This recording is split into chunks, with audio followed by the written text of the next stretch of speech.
Studiojeni dhe pastaj do kemi mundësi të përgjigjemi pyetjeve për raportin.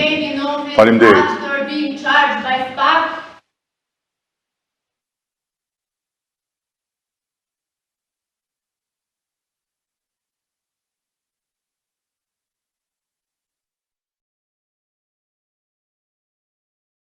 Ide që nuk e kam shpikur unë edhe pse e kam hedhur unë në publik, pasi është një ide që i ka rrënjët shumë thellë në historinë e mendimit evropian dhe është një qasje që jep mundësi të dyja palëve të marrin atë që duhet pa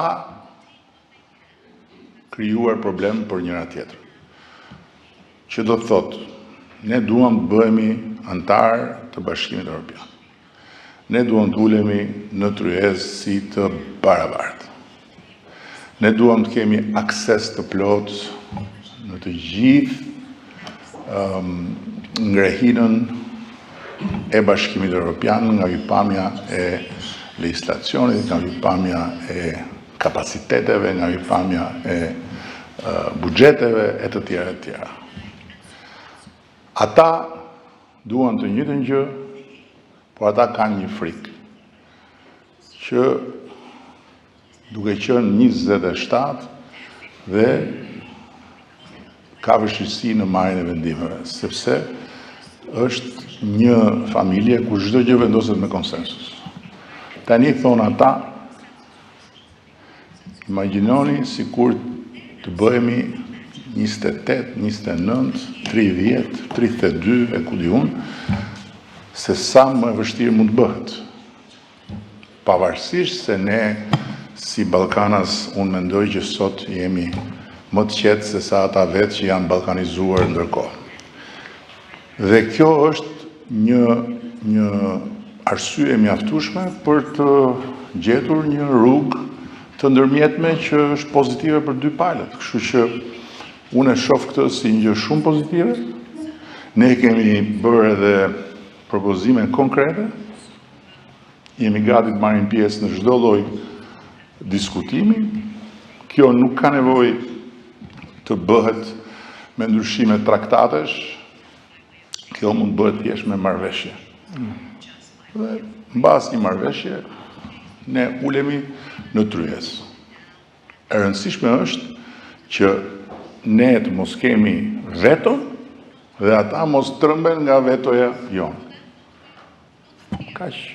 Dhe këtu nuk shoh unë asnjë paparazi dhe asnjë problem.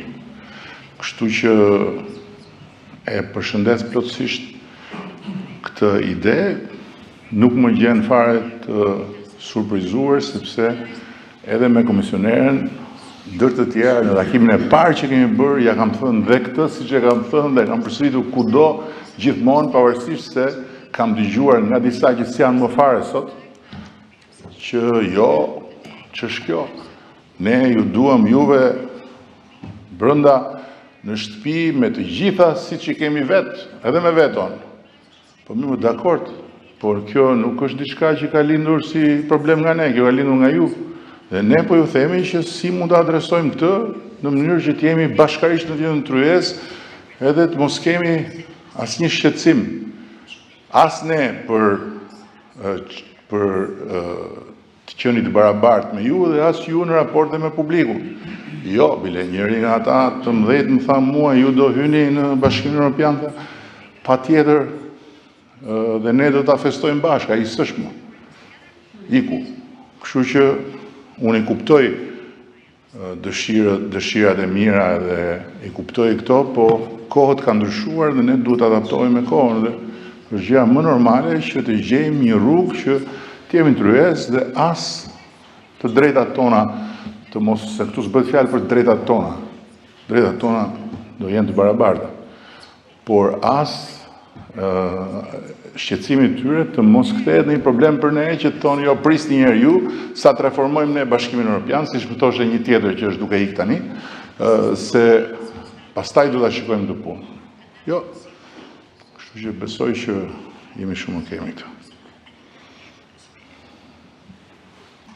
Klesiana Omeri, Klan News. Zoti Kryeministër, ju e përsëritët edhe një herë në fakt gatishmërinë e shtetit shqiptar për t'u antarësuar në Bashkimin Evropian pa të drejtë vetoje, por edhe për këtë propozim, në fakt komisionerja Marta Kose pati një përgjigje duke thënë se nuk ka asnjë diskutim për t'i ndarë shtetet në dy kategori. Si e përktheni ju këtë përgjigje të komisioneres dhe në fakt nëse mund të jap një qëndrim për këtë gatishmëri të shtetit shqiptar dhe ambasadori?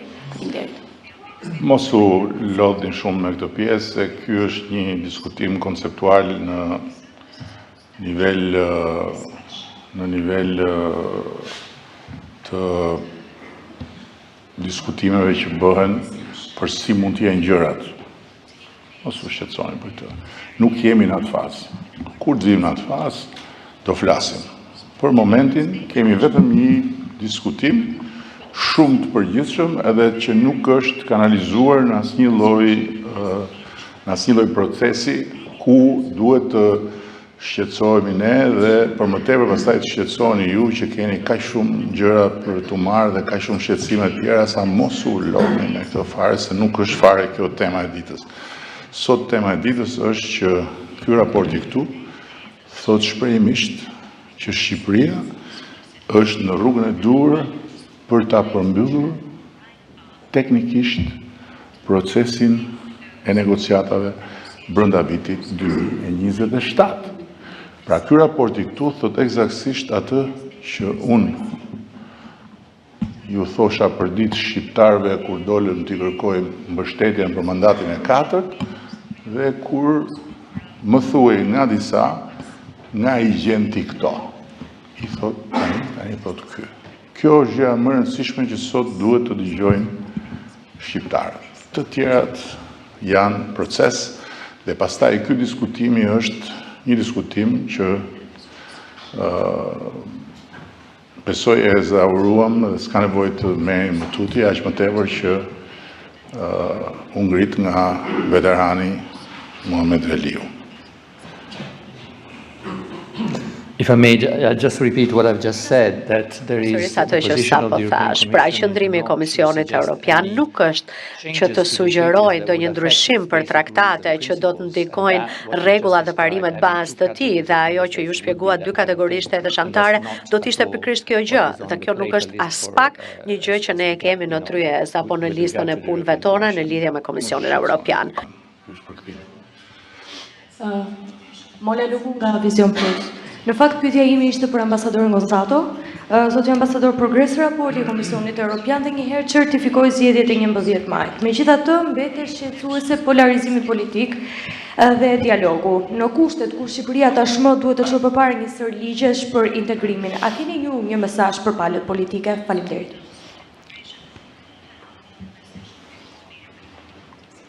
Yes, and it's a message that dhe mesazhi im është një mesazh të cilën unë jap pothuajse çdo ditë në bashkëbisedimet me deputetët, që Kuvendi ka një rol absolutisht kyç për të luajtur, dhe thirrja ime është që të kenë dëshirën dhe mundësinë që të luajnë rolin e tyre dhe të japin kontributin në këtë proces reformas i cili do ta sjellë Shqipërinë në Bashkimin Evropian. Dhe siç e kam thënë edhe në fund të fjalës time, na duhen debate të shëndetshme që sigurisht mund të jenë edhe kritike, se në fund të fundit ky është kuvendi në të cilin është forumi, në të cilin pra shprehen mendime të ndryshme edhe për mënyrën se si do të bëhet Shqipëria shtet antar. Dhe këto debate do duhet të bëhen dhe do duhet të jenë mundësia që qytetarët të kuptojnë se për çfarë janë këto reforma, përse po bëhen, çfarë ndikime do të sjellin në jetën e tyre, në bizneset e tyre.